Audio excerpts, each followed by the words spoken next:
Okay mga guys, so si alam nyo naman na ngayon na ang eleksyon sa Amerika, eleksyon ng pagkapresidente kung sinong mananalo, si Trump.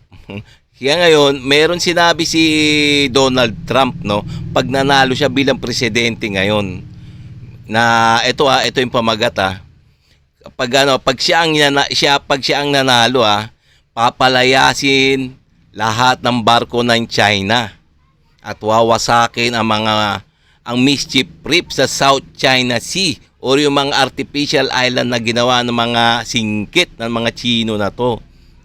Wow, magandang balita to mga guys. Pag nanalo si Trump, so wala na tayong malaking problema. Wala na tayong magiging malaking problema, no? Pag nanalo si Trump ngayon. Kasi nga papalayasin lahat ng barko ng China. Alam nyo naman na itong mga Chekwa na to takot kay Trump noon pa man eh. Sana nga, no? Sa ngayon mananalo sana. So itong ating bibigyan ng reaction video, no, komentaryo, suggestion, criticism, kung ano may mga mga nasa saloobin nyo, pwede rin naman kayo mag-comments diyan sa baba. Okay? So please kung bago pa lang sa aking channel, please like and subscribe na lang muna sa ating YouTube channel bago tayo mag-umpisa. Okay? And also please paki-subscribe din kay Melbs Castle.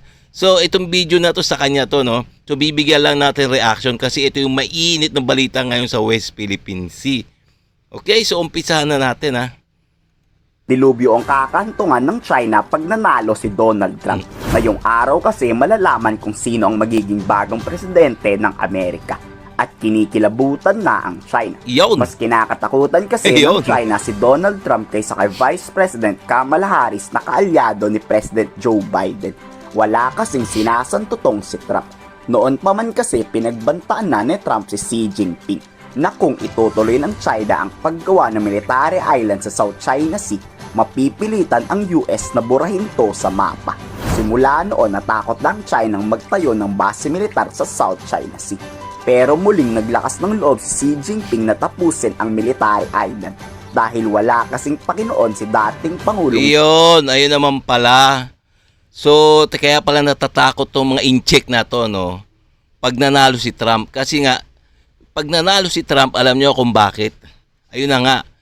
Ipagpapatuloy ni Donald Trump ang kanyang pangako na buburahin talaga ang mga artificial island na ginawa ng China South sa mga illegal na isla diyan sa South China Sea. Ayun. Ayun ang pangako niya, no. So magandang balita to talaga, no. Sana nga, no, burahin na ni Donald Trump yung mga isla, ng mga artificial island diyan na nilagay na mga Chino, no, yung mga base militar nila. Kasi nga talagang sinasakop talaga nila tayo, no. So sa ating pasok sa ating EEC yan yung pinagtatayuan nila ng mga base militar nila. So buburahin daw ni Donald Trump. Yes. Duterte sa US. Kilala si Digong na galit sa Amerika at mga China. Kaya sa muling pag-upo ni Trump sa White House, hindi lang giyera ang poproblemahin ng China, kundi pang-ekonomiya. Babagsak ang ekonomiya ng China pag si Trump ang nanalo. Dahil lahat ng produkto ng China posibleng total ban na ng Amerika. Kung walang pera ang China, walang pampondo sa giyera, di ba? Nangako naman si Trump sa Pilipinas na papalayasin lahat ng Chinese sa South China Sea at ibabalik ang totoong free open Indo-Pacific. Tingnan nyo na, teka. Nangako na naman si Donald Trump palalayasin lahat ng mga illegal na barko ng mga Chinese dyan sa South China Sea. So magandang balita talaga to, no? Pacific region. China is building in the South China Sea islands. In bringing back our military, we have to do something else. The United States has great strength and patience. But if it is forced to defend itself or its allies, we will have no choice but to totally destroy China. Tingnan nyo narinig nyo yung sinabi ni Donald Trump totally will destroy China. Matindi. Talaga itong si matindi to si Donald Trump kasi isa tong negosyante. So alam niya ang gagawin niya, no? Lulumpuhin niya yung mga Chekwa, yung bansang China. Lahat ito total ban lahat ng produkto ng mga Chino. So talagang maghihirap talaga ang mga Chino. Talagang marunong to si Donald Trump to. Tsaka wawasakin niya talaga ang mga isla. At wawasakin niya ang China o pag hindi nakinig. Ayos lang kay Pangulong Marcos kung si Trump o si Kamala. Dahil kahit sinong presidente pa yan galit sa illegal na aksyon ng China. Pero kung si Defense Secretary Gilberto Teodoro ang papapiliin mo, tila mas paborto kay Donald Trump. Dahil sa tapang na ipinakita nito noon sa China. Direktang pagbantaan ba naman ang China ng bobombahin eh. Hindi ito nagawa ni President Biden ngayon dahil puro babala lang to sa China. Oo nga naman, no?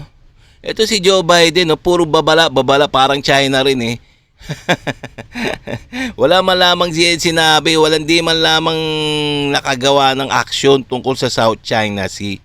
Samantalang si Donald Trump talagang aksyon ang ginagawa. Talagang ginagawa, hindi puro ngaw-ngaw. Di nyo napapansin? Si Joe Biden puro na lang ng pangako din. Wala rin naman nagagawa. So kailangan talaga ng pagbabago sa Amerika. Once na nagbago ng presidente, sigurado 'yan. Tapos na ang China sa South China Sea. Everybody's going together because they don't like what China's doing. Simply put.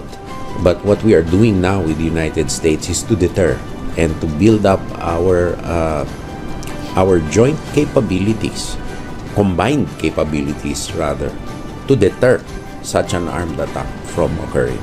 Problemado ang China ngayon. Ayon yan kay Philippine Ambassador to the US Jose Manuel Romualdez. Bumabalik kasi yung alaala ng China ang pinagbantaan sila mismo ni Trump. Ang tanong, kung mas malakas ang puwersa ng Amerikano sa Pilipinas ngayon, makakaya kaya itong higitan ni Donald Trump. Sana dagdagan pa yung mga missile at fighter jet ng Amerika sa atin para mapalayas ng lahat ng mga Chinese sa West Philippine Sea. We have an ironclad commitment to our mutual defense treaty. They were quite nervous actually during that time and had said that he was going to abrogate the visiting forces agreement, which is very important for the United States to have that continuing process where we will be exercising with both our armed forces will be exercising together. Yes. That created a lot of anxiety, to say the least, on how how that thing will play out in the end. And so, Kanino kayo mas pabor? Kay Kamala Harris ba o kay former President Donald Trump? Ikomento sa baba ang inyong salog. Okay, no? So, tingnan nyo naman Kung para sa akin sa opinion ko lang kailangan manalo si Donald Trump para sa akin So pwede rin naman kayo mag-suggest diyan o mag-komento diyan sa baba kung ano mga nasa loobin nyo. Para sa akin talaga si Donald Trump kasi parang may pagbabago pag naging presidenta uli siya. Kasi magbabago na ang South China Sea. Talagang buburahin niya ang mga isla na ginawa ng mga Chekwa na to. Magandang balita to. Pag nanalo talaga. Paulit-ulit na lang ako, basta't nanalo si Donald Trump. Ngayon, tapos ang mga Chekwa. Tapos din ang problema ng Pilipinas sa South China Sea at sa West Philippine Sea. Sana nga manalo, sa ganun happy together. Okay, so hanggang dito na lang tayo mga guys, Kung nagustuhan nyo itong mga ganito mga reaction video katulad nito, tungkol sa West Philippine Sea. Please kung bago ka pa lang sa aking channel please like and subscribe na lang muna sa ating YouTube channel bago tayo magsara. Okay?